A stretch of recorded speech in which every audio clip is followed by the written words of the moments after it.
Hey everybody, and welcome to episode 9 of the Clanker Chronicles. My name is Sean, aka Smarshall. Last week we had a look at companion robots taking off the load, and this week we look at robots taking off with a load. Robot drones need to be able to handle all sorts of payloads for various commercial and defense reasons. So let's take a look at the world of drones carrying big loads.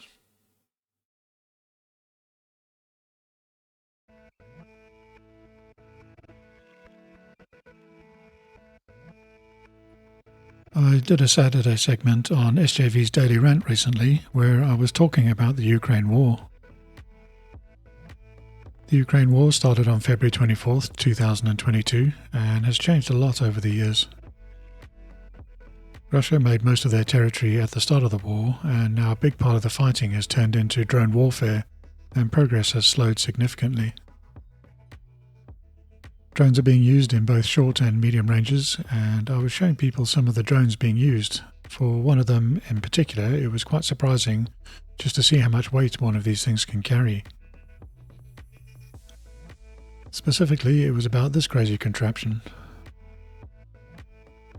If you've been paying attention to social media at all, you'll have seen a number of these videos of these kamikaze drones taking out their targets. As you can see here, it is literally just a warhead strapped to a drone, but you do have to wonder how it can carry that sort of weight though. The motor section of the warhead is usually removed to save weight, as in this example. That makes the warhead about 2 kilograms in weight, or 4.5 pounds.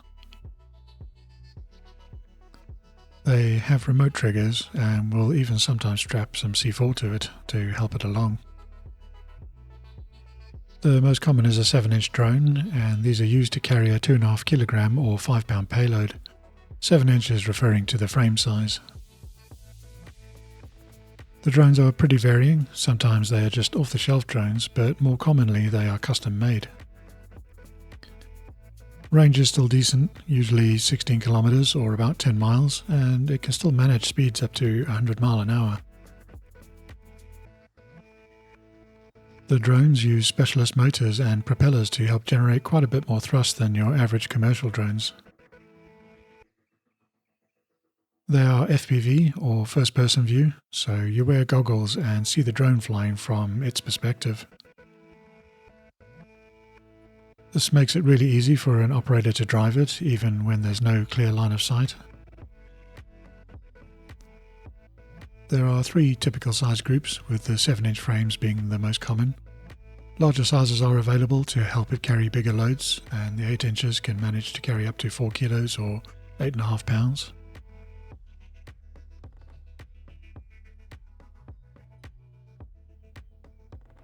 And this story leads us to the news of this week, and DARPA has been running a competition to see which drones can carry the most amount of weight. They created an open competition called the DARPA Lift Challenge for anyone who wants to try. My thanks to Hunter Weiss on X for his coverage of the event and for highlighting these clips. It involves people creating drones that are capable of carrying much heavier payloads than the weight of the drone. Aircraft have to come in under 55 pounds and the payload starts at 110 pounds. That gives us a 2-to-1 payload to weight ratio as a minimum. They have to complete a course of 5 nautical miles within a 30-minute window, carry the payload for the first 4 nautical miles, deposit it safely, then fly the remaining 1 nautical mile unladen and safely land. Scores are given mainly on payload to aircraft weight ratio for a successful run. And the total prize pool is $6.5 million, so there is some serious money to play for. There were some truly crazy designs as well. Check this out, it's literally 2 planes fixed together and turned into a Frankencopter.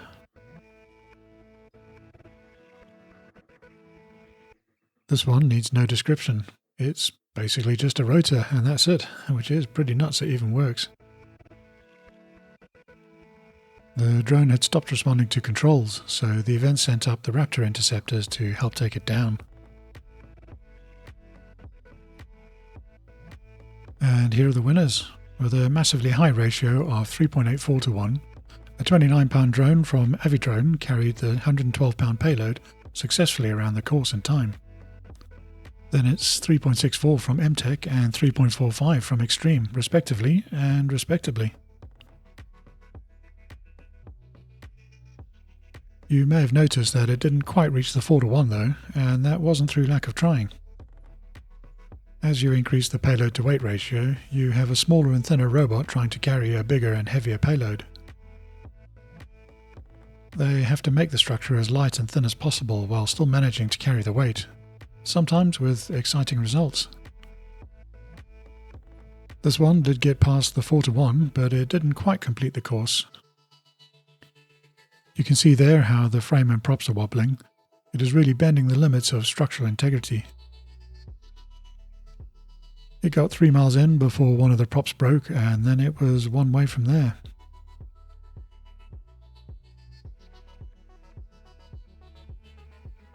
Someone even managed a 6 to 1, and it's amazing it could even take off. And somehow an 8 to 1 even got off the ground. It's mainly a question of control and if the structure can survive. Because of that, there were a few that didn't make it, sometimes due to rapid reformation.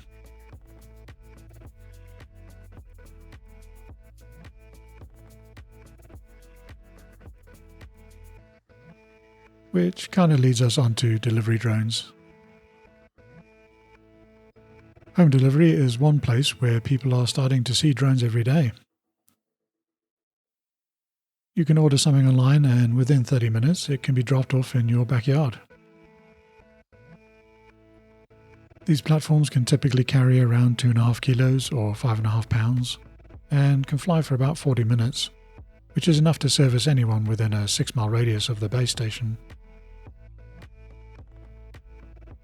Thing is, the drones weigh around 35 kilos or 80 pounds, so unlike the DARPA Lift Challenge and the battlefield drones, these drones have a much lower payload to weight ratio, only coming in at around 0.1 to 1. This means they have more mass, more predictable control, and they are unlikely to turn into origami at the slightest disruption. It does also mean that as these systems improve, there is some headroom already to make lighter drones or carry more with the current size. If you want to see a more detailed video on drone delivery in the future, then let me know down in the comments below.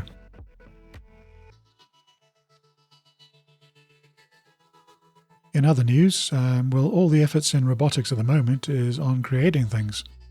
Having a platform that can build a product from a known bill of materials, known set of instructions and a well-tested pipeline is easy, relatively. Barmus Robotics are developing a platform to do the opposite. It is trying to figure out how to take things apart, with no instructions and no guidance. This is immensely more difficult, as the system has no reference to work with. Much like a human, it can simply take a look at the next most accessible part and try to remove it. It has to deal with stuck screws, layers of different materials, and shapes that are constantly changing. You can imagine the benefit this will have on things like recycling and electronic waste in particular, but these are essential skills a robot will have to learn in order to be a useful handybot.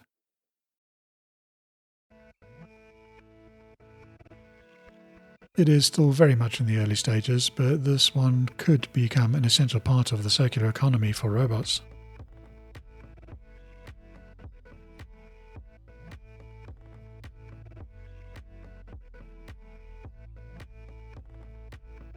Deep Robotics have tested their Lynx M20 wheeled-legged robot in the Serling-So Nature Reserve. It was helping as part of conservation efforts and wildlife research around Kuos Lake. Here you can see it following Tibetan antelope, filming them foraging and going about their day. It was able to get much closer than humans as its size did not make it seem like a threat. The terrain is pretty difficult, soft meadows, permafrost and loose gravel, but it seems to cope pretty well. The legged wheel combination is able to adapt to the uneven terrain without any fuss. Robotics will provide a huge benefit to conservation going forward, something we will be taking a look at in another episode.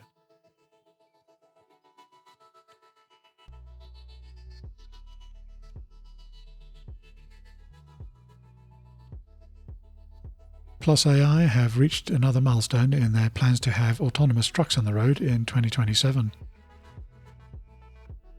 So far this year, it has launched a commercial autonomous fleet trial on the I-35 freight corridor in Texas. They also announced the first autonomous trucks for Europe, in the Spanish region in particular, as well as achieving various levels of certification and improvement on their autonomous metrics. Safety case readiness is up to 93.4%, autonomous miles reached is 99.8%, and remote assistance free trips hit 85.2%. At the moment, they are on track for 100% safety case readiness in 2027. Plus AI do not build the trucks themselves. They are a value add system for existing commercial vehicles, so you can order your truck as SuperDrive equipped.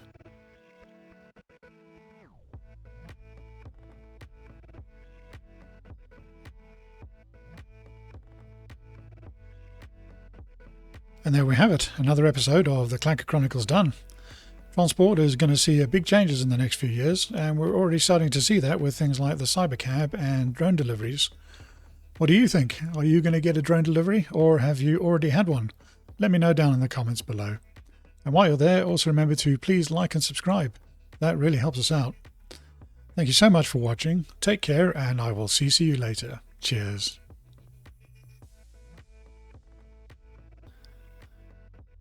Last week, I need to say hello first.